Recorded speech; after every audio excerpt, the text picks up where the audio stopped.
What's up, guys?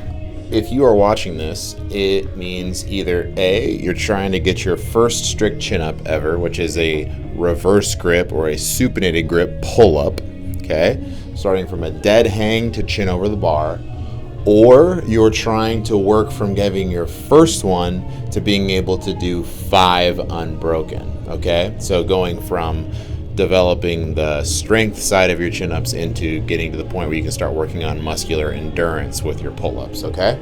Or chin-ups, sorry.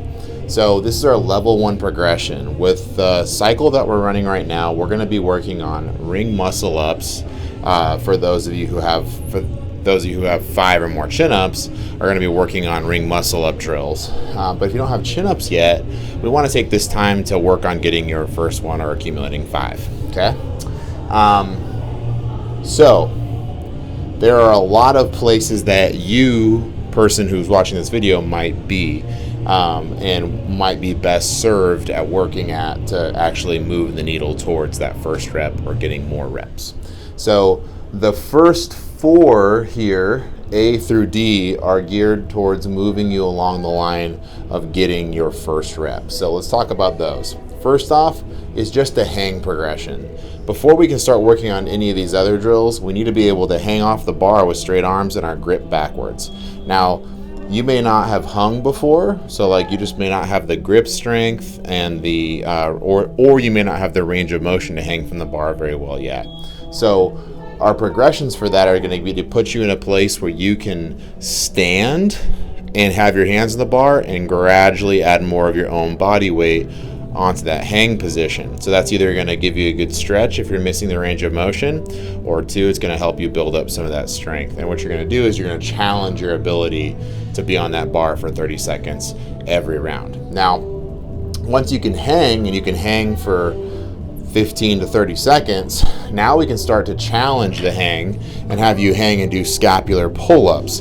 So when we do scapular pull-ups, if you watch my shoulder, I'm squeezing my lats, which pulls my shoulder down.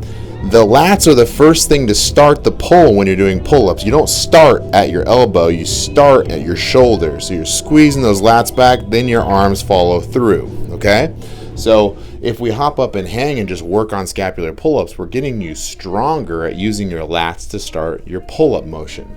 Now, once you can do that pretty well, you'll start to be able to bend at the elbow a little bit. So what we're going to have you do are sets of 5 partial range of motion chin-ups.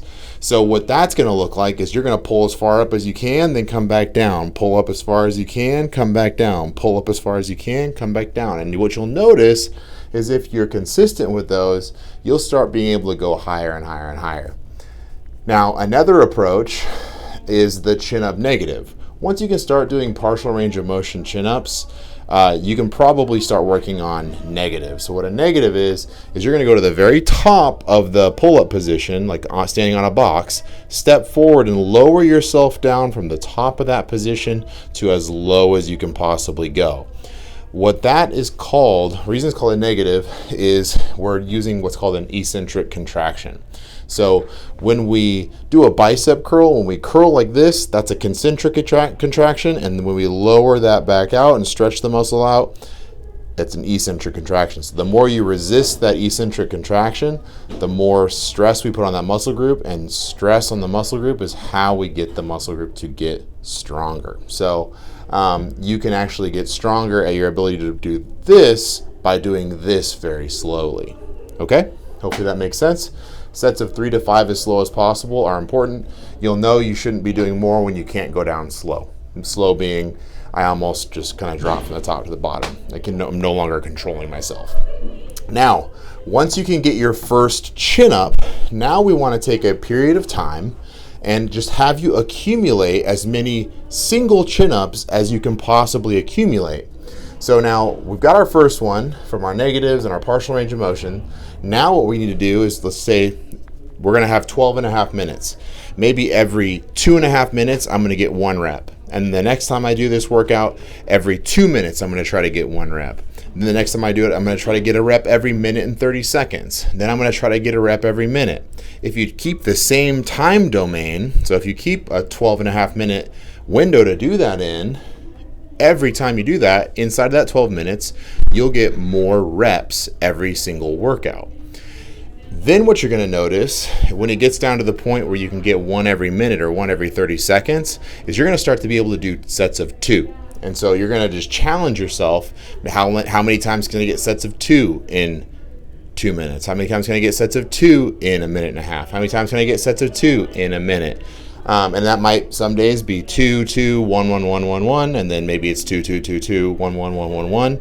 Point is, you're getting more reps and more sets of 2 that will eventually accumulate into sets of 3. Once you get sets of 3, what you want to do is you want to give yourself lots of rest and try to get more reps with every set. So I'm going to get myself at least 3, maybe 4. Once we can get to the point where you're getting 5 reps because you've accumulated that strength and that strength endurance, now you start to have the pulling strength to get your body to the place it needs to be to actually be able to do a ring muscle up. And you can start working on banded ring muscle ups, which will continue to make your chin up strength stronger. Okay? That then puts you in a position where the progression that you're going to be working on for the ring muscle up will continue to improve and enhance your ability to pull. Okay? So that's that for the chin up progressions. Please ask your coach if you want more of a breakdown of how to use this. But we'll be doing this for 3 weeks, and then we're going to switch it up. Instead of going the chin-up grip, we're going to switch to our regular pull-up grip and run the same progressions. So you're going to get lots of opportunities over the next 6 weeks to work on strengthening your pull-up. All right. See you guys.